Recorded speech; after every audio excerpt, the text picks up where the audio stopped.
తల్లి తరపు వాళ్ళు కూడా, తండ్రి తరపు వాళ్ళు మాత్రమే కాకుండా మనం వైదిక కర్మలో ఏ కర్మ చేసినా కానీ మన తండ్రి తరపు వాళ్ళకి మాత్రమే ఫలితం ఇస్తుందంటే మన తాతకి, మన తండ్రికి, మన ముత్తాతకి, మన బాబాయికి వాళ్ళకి మాత్రమే వెళ్తుంది. కానీ ఈ యొక్క కన్యాదాన ఫలితం చేతనే మాత్రమే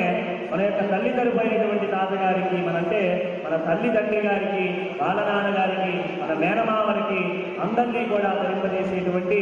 మహత్తరమైనటువంటి కర్మ ఈ యొక్క కన్యాదాన కర్మ. ఈ విధంగా తండ్రి తరపు 21 తరాల వాళ్ళని, తల్లి తరపు 21 తరాల వాళ్ళని, మొత్తం 42 తరాలను ధరింపజేసేటువంటి ఏకైక కర్మ కన్యాదానోత్సవ కర్మ. ఈ కన్యాదానోత్సవం ద్వారా మనకి అఖండమైనటువంటి ఫలితం లభించడమే కాకుండా, పాపరాశి అంతా నశించడమే కాకుండా, పుణ్యలోకాల్లో నివసించేటువంటి మహద్భాగ్యం లభించడమే కాకుండా, వైకుంఠలోకంలో సాలోక్య సామీప్య సారూప్య